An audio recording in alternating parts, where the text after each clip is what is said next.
Hi guys, it's Nathan here from Feral Vertebrate Reduction Contracting up in far north Queensland.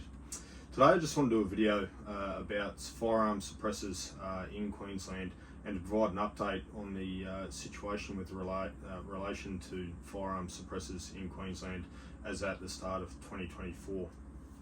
So you'll have to excuse me as we go through the video, but I will refer to some notes in this one because there's quite a bit of content to discuss. So I guess first of all, for context, we need to define what a suppressor actually is, because there's quite a bit of misinformation out there in the media, and there's a number of groups that seek to provide that misinformation, to cause issues in the media and such, and forward their agenda. In any case, what I've got here is just the barrel part of one of my professional work rifles. As you can see here, you've got a muzzle brake on the end of it. So the muzzle brake is designed as a device to reduce recoil and reduce barrel flip when you fire, so it makes you a little bit more accurate. Unfortunately, it also makes this firearm very, very loud, as a lot of that noise that would normally be travelling forwards in a firearm is directed outwards and therefore affects your ears quite badly.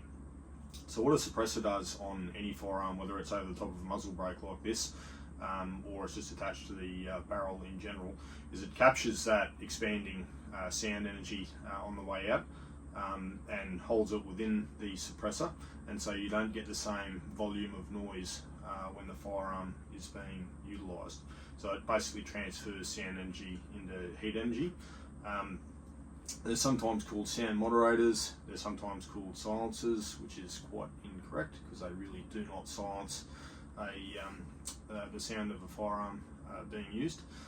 However, they do drop the noise level down to a level that is generally tolerable for the human ear and a lot safer from a workplace health and safety perspective when using firearms. In any case, I'll put some videos up, some pictures up on the video so you can have a look at a couple examples of what suppressors look like. And for the purposes of the video today, we'll just refer to them as suppressors, so we're using the correct terminology. But that's that. So suppressors basically act like a muffler on a car. They reduce that volume of noise to a tolerable level.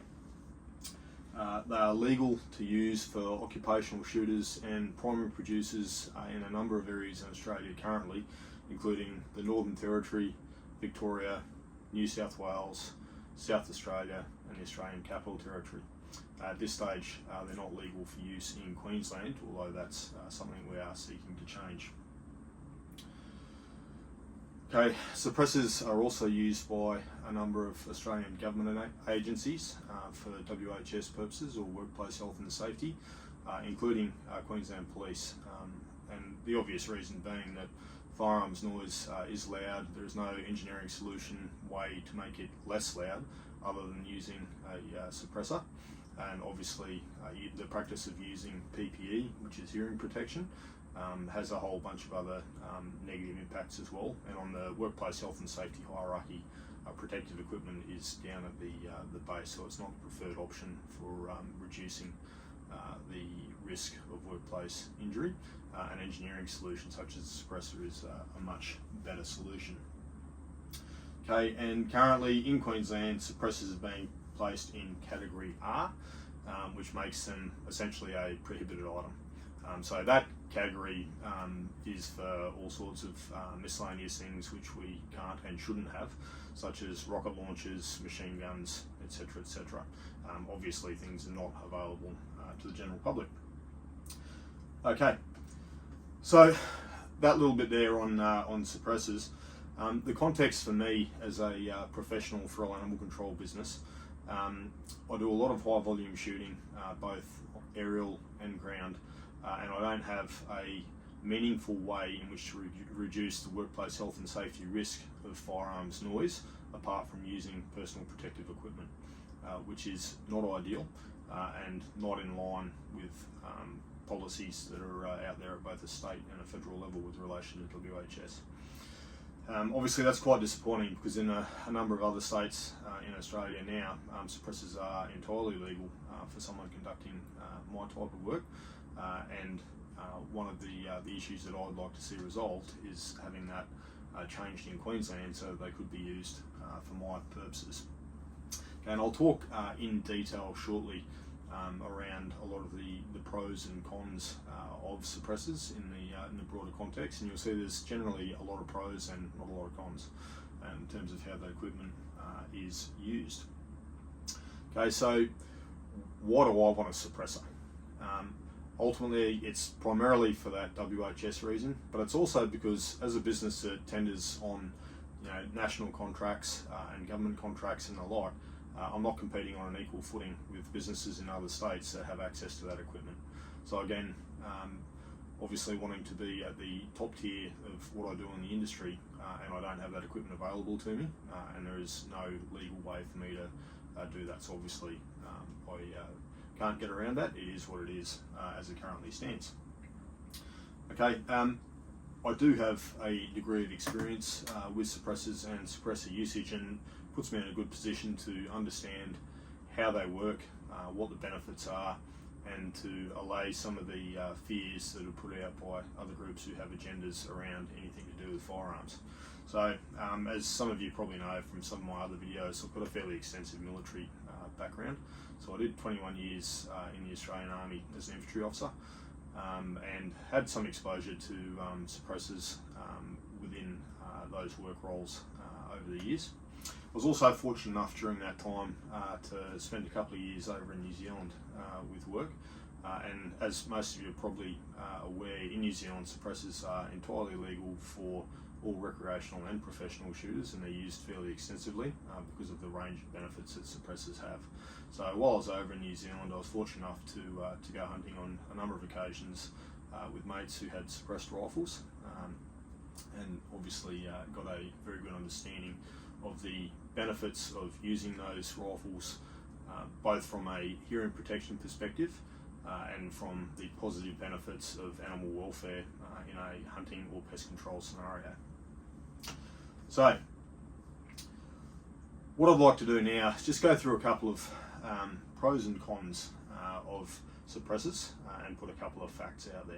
So just for the broader context. Okay, so some of the positive benefits of suppressors, and these are generally pretty common sense. Okay, so there's a significant reduction in hearing loss through direct noise reduction. Obviously the volume of noise coming out from a firearm firing when you have a suppressor fitted is much lower than when you don't have a suppressor fitted, which is positive. That then means that there's an ability from a business perspective, whether you're talking professional shooters, primary production, etc., to be compliant with both state and federal WHS standards, which is difficult to comply with utilising firearms under the current scenario where PPE is the only option. And sometimes PPE is not suitable because of other factors where you can't afford to be wearing hearing protection because it reduces situational awareness and therefore safety on a job site. So obviously something like a suppressor is a vastly superior option in those scenarios. There's a significant reduction in noise pollution generally, quite common sense, obviously just not much less noise being chucked around, so you're not annoying people. Significant reduction in the potential to waste police resources as a result of miscreant reports or telephone calls from the public, and therefore the required follow-up, so a reduction in resource use. Okay, significant enhancement in animal welfare and humane destruction outcomes when conducting herd size management of feral pests. Okay, generally less panic within the herd and a greater capacity for accuracy on static animals. So basically what that means is because there's a reduced level of noise and the noise isn't so directional, animals tend to act more calmly when firearms are being utilised with a suppressor on than they would act when being engaged by firearms that doesn't have a suppressor.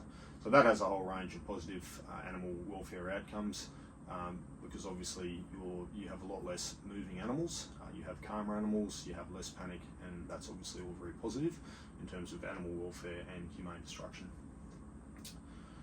Okay, you have a significant enhancement in animal welfare outcomes for livestock in proximity to pest management operations. So again,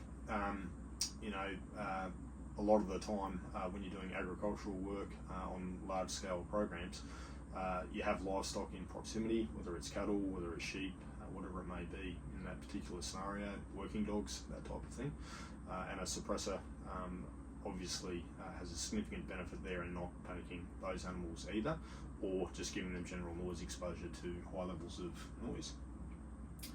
Okay, it provides an ability for suitably licensed feral animal controllers to conduct works in urban and peri-urban areas without causing undue alarm and distress to the public.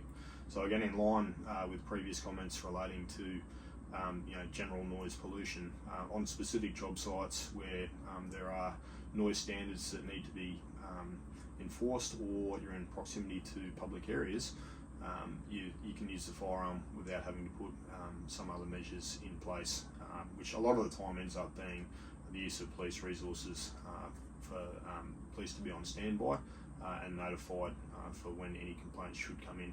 And to be honest, this is a thing that's quite common. I do quite a lot of urban and peri-urban shooting in various roles, and in Queensland that can be a tough proposition to mitigate reputational impacts when you're dealing with firearms noise. It's just very, very hard to mitigate rifle shots being heard during the conduct of a job. And generally speaking, that's fine. There is police involvement on those types of things most of the time, depending what the job is. However, much simpler to just not have the noise in the first place. Okay, for aerial shooting operations, a suppressor provides an ability for aerial marksmen to reduce impacts on the pilot. So again, most of the time, because you're shooting a high volume when you're conducting aerial shooting operations, you're running a muzzle brake or similar on the front of the rifle when you're shooting. That has a lot of radial blast on it, and that radial blast directs noise back into the cockpit, so it can interfere with comms, it interferes with safety, and you can quite often find that the pilot's actually experiencing muzzle blast depending on the angle of the shot as well. It's very hard to mitigate without that. You can use blast jackets, etc., which do mitigate the muzzle blast that comes out of a radial brake on a firearm, but generally speaking, a suppressor would be a better option, and you also get the ancillary benefits of better outcomes in terms of overall noise pollution and animal welfare. Okay, and this is probably not that well known, but suppressors really do increase the accuracy of firearms. So basically, a suppressor has all of the benefits of a muzzle brake in terms of reducing muzzle flip, in terms of reducing recoil, but it does it without the noise through the series of baffles. So again, obviously with a suppressor, that sound energy is being transferred to heat energy, and therefore you get all of that benefit, but you don't get the noise with it as well. So it increases accuracy quite a bit during shooting operations, which again is a good thing for all the purposes where you're using a suppressor. Okay, so that's all the pros, well it's not all the pros, but that's a fair list of pros with relation to suppressors. In reality, there's only one con that's worth talking to, and it's raised pretty regularly, and obviously it's the issue of crime and criminals using suppressors for gain, if suppressors were a thing that were available in Queensland. Now, I just have to say that given that they're already in extensive use in New South Wales, the Northern Territory, the ACT, South Australia, Victoria, it does beg the question of why we haven't seen a significant spike in illegal activity relating to suppressors since they've been in use in those areas. And the simple reason is that there has actually been no spike because they're regulated and they're controlled under existing legislation, and with sensible measures in place, there is no risk whatsoever through having suppressors in those environments. It's also actually patently ridiculous to suggest that once you have a mechanism in place in Queensland for suppressors to be used by professionals or primary producers, that would somehow provide a criminal opportunity or a risk or a decrease in public safety, because again, any criminal who's going to conduct an illegal activity isn't lining up with weapons licensing to do all the required paperwork, to have the checks and balances in place. They probably won't have a firearms license, and they're probably not using a legal firearm in the first place. So by having a legal mechanism for professionals to use suppressors, you're not actually opening any floodgate at all in terms of the potential for criminal activity with suppressors. I would suggest, in fact, that you're probably actually not going to see any change at all. And statistically, there is no valid data in Australia on the use of suppressors in criminal activities. They're just not used, it's not reported on, they're of no real benefit in that context. So yeah, that's quite regularly discussed. But I guess with this issue, and it's mitigated somewhat by the fact that other states and territories in Australia are already doing this. But there's two issues to consider: public safety and public interest. And so, if there's no risk to public safety, but there's an enhancement and to general firearms usage for those in the industry, you would say it is in the public interest to have a look at the policies surrounding this and make some modifications. So, in Queensland, the position on suppressors is that they sit in that category R, which is the most restrictive category of firearms. In fact, you may as well call it, prohibited goods. They're things that you just simply cannot have. And so that essentially puts it in a position where right now, because of that categorisation, nothing can be done. So you'd also say it's well and good to sit here and have a little bit of a whinge about the fact that Queensland doesn't have suppressors and the fact that I'd like to see a change. And you might well ask the question, well, FDR, what have you done about it? So to add a little bit of context there, I've had quite a bit of involvement behind the scenes in trying to get some change here, but haven't had a lot of joy in terms of getting anything moving forwards. So in 2017 and 2019, I lodged a number of forms with Queensland Police to attempt to gain a suppressor for business usage for FDR. At that point in time, there was no clear process on how to do that. So I lodged some change of circumstances forms in those years, and they were met with a resounding no. And it also provided an opportunity for me to seek some further guidance on what the process might be to get that up and running. So what occurred next was I was advised to place a legislation exemption request in to Queensland Police, which I did with a significant amount of supporting documentation. Unfortunately, that was responded to with a reverberating no also, that they were not willing to have a look at that. And from there, I went to QCAT in 2020, which is essentially the advisory tribunal for Queensland, which is basically like a magistrate's court, to contest the matter and basically have it reviewed at that level to see if there's anything that we could do there. Now that was an interesting process because there was another individual, James Ryder, who prior to my going through this process had done a similar process and it had been determined that QCAT actually had no jurisdiction to even hear the matter, and therefore that actually under this act of the legislation in Queensland there was no ability to review it or appeal it, which doesn't sound particularly constitutional or Australian to me. So from there, the QCAT matter was withdrawn because there was no point dealing further with that when QCAT didn't have jurisdiction to hear the matter. From that point, I went through the Queensland Ombudsman to raise a complaint that there was no review process for that particular matter within Queensland legislation, and then I followed up with a couple of different ministerials. One in 2020, I believe, and one, 2020, and then another with Shooters Union in Australia in early 2022. Essentially, I also took on a position with Shooters Union in Australia as a volunteer position as the occupational shooting representative, and a part of that is the ongoing dealing with this issue. So what's interesting is that I've been trying to address this issue from a business perspective since 2017. I think you could probably fairly say that more seriously I've been trying to address it since 2019.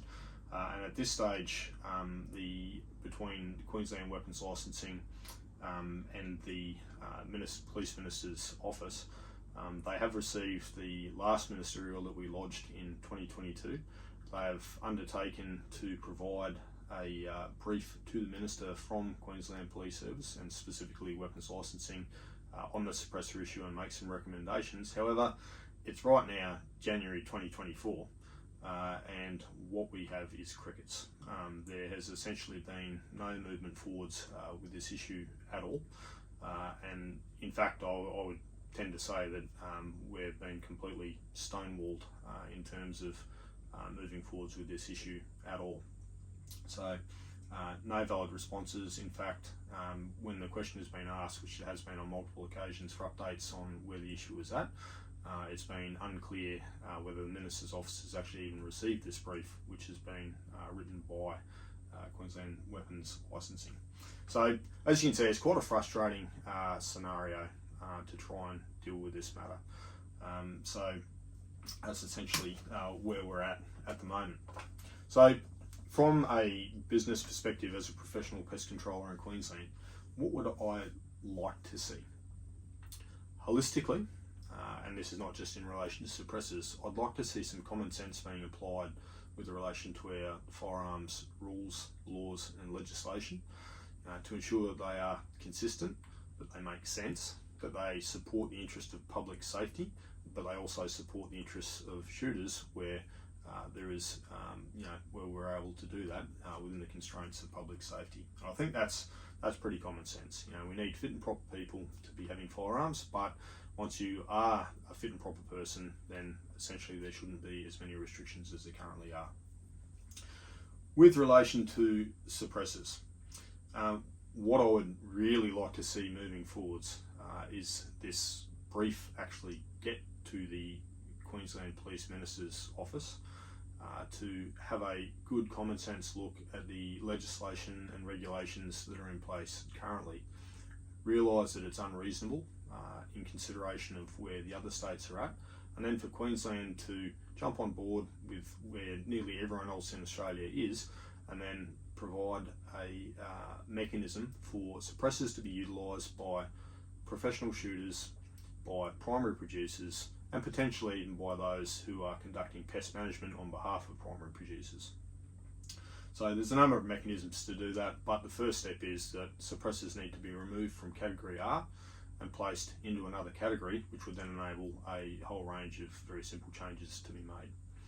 So again, there's typically a resistance within government organisations to change such as this. However, this particular change is not a step backwards. This is a thing that has been in place in a number of other states and territories successfully with no issues for a number of years, and Queensland has just continued to lag. And unfortunately that puts professionals like myself, primary producers and those who conduct pest control in a position where we are disadvantaged in comparison to our peers in other states, and disadvantaged from both a business perspective and also from a WHS compliance perspective, which is obviously an issue when we're in an industry that needs to be very focused on workplace health and safety, given the inherent risks of the work that we often do. In any case, there's a bit of an update on the situation with suppressors in Queensland. Love to hear your thoughts on what you think of the issue, the timelines, any discussion on suppressors or any experience that you've had as well. But please feel free to leave any of that in the comments. Happy to answer any questions on specifics.